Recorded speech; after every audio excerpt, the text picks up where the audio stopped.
ఓం నమః శివాయ. ఓం నమో నారాయణాయ. స్వర్ణాకర్షణ కాల భైరవాయ నమో నమః. హరి ఓం. మా ఛానల్కి స్వాగతం. డిసెంబర్ నెల 1వ తారీఖు నుండి 31వ తారీఖు వరకు పుట్టినటువంటి వారందరూ కూడా ముందస్తుగా జన్మదిన శుభాకాంక్షలు. గతంలో వివాహం చేసుకున్న వారికి వివాహ వార్షికోత్సవ శుభాకాంక్షలు. ద్వాదశ రాశుల్లో గ్రహ గమనాన్ని వీక్షింపచేద్దాం.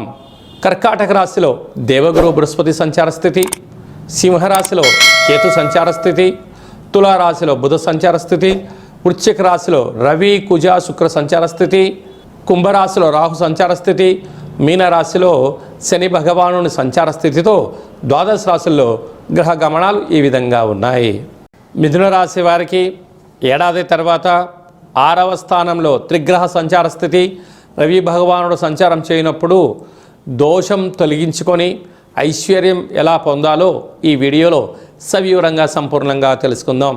మిథున రాశిలో ఏ నక్షత్రాలు వస్తాయనగా మృగశిర నక్షత్రంలోని 3వ పాదం, 4వ పాదం, ఆరుద్ర నక్షత్రంలోని 4 పాదాలు, పునర్వసు నక్షత్రంలోని 1, 2, 3 పాదములు కలిపితే మిథున రాశి. రాశాధిపతి బుధ భగవానుడు. వీరికి 2వ స్థానంలో దేవగురు బృహస్పతి సంచారం చేయడం వలన విపరీతమైనటువంటి పెట్టుబడులు, ఆలోచన విధానము, ఐశ్వర్యము, కొత్త అవకాశాలు రాబోతున్నాయి. ఇప్పుడు జాగ్రత్తగా ఏర్పాటు చేసుకోగలిగితే వీరికన్నా అదృష్టవంతులు ఎవరు లేరు అని చెప్పి కూడా గమనించాలి. తృతీయంలో కేతు సంచార స్థితి ఉండడం వలన సత్ప్రవర్తన, ఆధ్యాత్మిక చింతన, ఓపిక, పట్టుదల వలన సకుటుంబ సపరివారం అందరితో కలిపి ఆధ్యాత్మిక తీర్థయాత్రలు, సేవారంగ కార్యక్రమాల్లో రాజసన్మానం, గజ సన్మానం పొందబోతున్నారు. 6వ స్థానంలో రవి కుజుడు శుక్ర సంచార స్థితి ఉన్నప్పుడు ఒకవైపేమో ఆందోళన, ఒకవైపేమో కొత్త ఆలోచనలు కలుగుతుంటాయి. స్థిరాస్తులు, చరాస్తులు సంపాదించబోతుంటారు. కనుక వీలైనంత వరకు దయచేసి అప్పులు ఇవ్వద్దు, అప్పులు కూడా తెచ్చుకోవద్దు. ఉండబడిన వాటితో సర్దుకుపోగలిగితే మంచి కాలంగా భావించగలగాలి.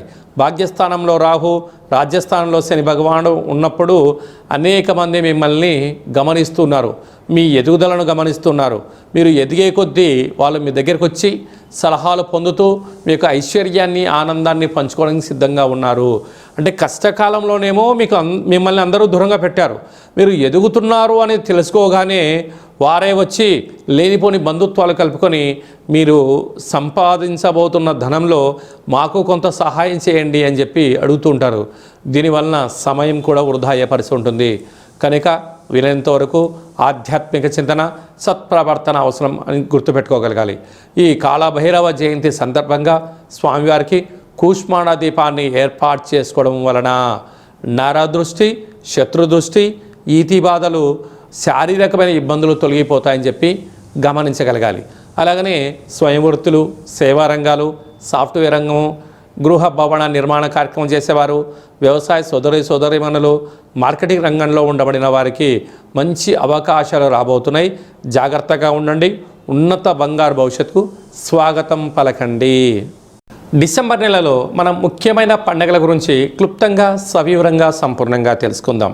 4వ తారీఖున దత్తాత్రేయ జయంతి, 12వ తారీఖున కాళభైరవ స్వామి యొక్క జయంతి, అలాగనే 20వ తారీఖున మార్గశీర్ష మాసంలో వచ్చేటువంటి అమావాస్య చాలా విశేషమైన రోజుగా మనం గమనించగలగాలి. అలాగనే మనకు సంవత్సరం అంటే ఆంగ్ల సంవత్సరంలో చివరిలో వచ్చేటువంటి 27వ తారీఖు కాళాష్టమి. కనుక మనం ఈ 12వ తారీఖున, 20వ తారీఖున, 27వ తారీఖున కాళభైరవ స్వామికి స్మరణ, ధ్యానము, కూష్మాండ దీపము, నారికేల దీపము, పిండి దీపాన్ని ఏర్పాటు చేసుకొని కాళభైరవ స్వామి యొక్క పూజా కార్యక్రమంలో పాల్గొన్నట్లయితే 2025వ సంవత్సరంలో జరిగినటువంటి ఇబ్బందులు, అష్టకష్టాలు, అనేకమైన ఇబ్బందులకు స్వస్తి పలికి రాబోయేటువంటి 2026వ సంవత్సరానికి స్వాగతం ఎలా పలకాలో కూడా మనం స్వామివారికి ఆశీస్సులతో మనం పొందగలము. కనుక మీరు ఎవరైనా కాళభైరవ స్వామిని స్మరించాలి, ధ్యానించాలి అనుకుంటున్నట్లయితే ఈ కింది నెంబర్ సంప్రదించినట్లయితే మన యొక్క దేవాలయంలో మనకు ఈ 12వ తారీఖున, 20వ తారీఖున 27వ తారీఖున కాళభైరవ హోమ కార్యక్రమాలు జరుగుతూ ఉన్నాయి. మీ గోత్రనామంలో పంపించినట్లయితే మీకు పూజ చేయించి వీడియో కాల్ ద్వారా చూపించి స్వామివారికి ఆశీస్సులు పొందడానికి అన్ని ఏర్పాట్లు చేయడం జరుగుతుంది అని చెప్పి గమనించాలి. ఈ కలియుగ కాలంలో కాళభైరవ స్వామివారిని ఎందుకు స్మరించాలి, ఎందుకు ధ్యానించాలి అన్నట్లయితే కలిని, నరదృష్టిని, శత్రుదృష్టిని, సకల గ్రహ దోషాలను, సకలమైన క్షుద్బాధలను, నరదృష్టి సమస్యలను, ఇంటిలో ఉండబడిన వాస్తు దోషాలను, అనేక రకాల దోషాలను తొలగింపజేసి మనకు రక్షణగా ఉండేటువంటి భగవంతుడే కాళభైరవ స్వామివారు. విద్యార్థులకు విద్య, ఉద్యోగస్తులకు ఉద్యోగం, వ్యాపారస్తులకు జనాకర్షణ, ఉద్యోగస్తులకు ప్రమోషను, రాజకీయవేత్తలకు పదవి అధికారాలు, డ్రైవర్లకు ఎలాంటి ప్రమాదాలు లేకుండా కాపాడేటువంటి ఏకైక భగవంతుడే కాళభైరవ స్వామివారు. కనుక మనము కాళభైరవ పూజా కార్యక్రమం పాల్గొందాం, అష్ట కష్టాలకు స్వస్తి పలుకుదాం, అష్టైశ్వర్య స్వాగతం పలుకుదాం. అలాగనే ఈ యొక్క పాత్ర కాళభైరవ స్వామివారి యొక్క అక్షయ పాత్ర. ఈ పాత్రను మనం ఇంట్లో ఉంచుకొని ప్రతిరోజు పూజ చేసిన తర్వాత ఇలా శబ్దం చేస్తే ఓంకార శబ్దం రావడం జరుగుతుంది.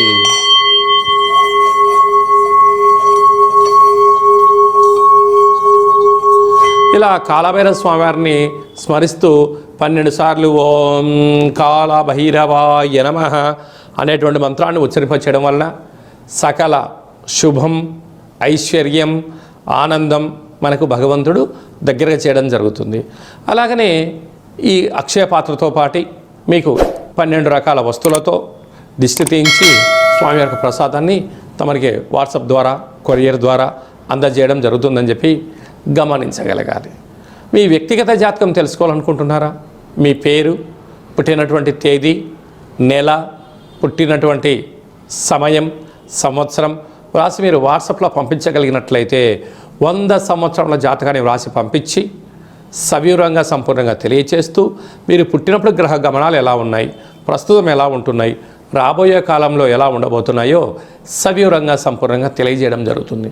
అలాగే చాలామందికి పుట్టినటువంటి కాల సమయంలో డేటా ఆఫ్ బర్త్లు లేనటువంటి కారణం వలన పేరు యొక్క మొదటి అక్షరాన్ని అనుసరిస్తూ రాశిని తెలియచేస్తూ, రాశి గమనాలను తెలియచేస్తూ రమణ శాస్త్రం ద్వారా అనగా గవ్వళ ద్వారా కాళభైరవ ఉపాసన చేత భూత భవిష్యత్ వర్తమానాన్ని తెలియజేయడం జరుగుతుందని చెప్పి గమనించాలి.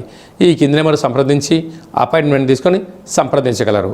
అందరికీ కాళభైరవ స్వామికి ఆశీస్సులు, దత్తాత్రేయ స్వామికి ఆశీస్సులు ఉండాలని కోరుకుంటూ ఆశీర్వచనం. ఓం రాజాదిరాజాయ ప్రసహ్య సాహినే నమో వయం వై శ్రవణాయ కుర్మహే సమే కామాన్ కామకామాయ మహిం కామేశ్వర వై శ్రవణో యదాతు కుబేరాయ వై శ్రవణాయ మహారాజాయ నమః. హరి ఓం. దీర్ఘాయుష్మాన్ భవ. ఈ వీడియో మీకు నచ్చినట్టయితే లైక్ చేయండి, షేర్ చేయండి, మా ఛానల్ని సబ్స్క్రైబ్ చేసుకోండి. ఆధ్యాత్మిక భక్తి సమాచారాన్ని భగవద్బంధులకు, మిత్రులకు, స్నేహితులకు చేరవేయండి. హిందూ ధర్మాన్ని కాపాడండి.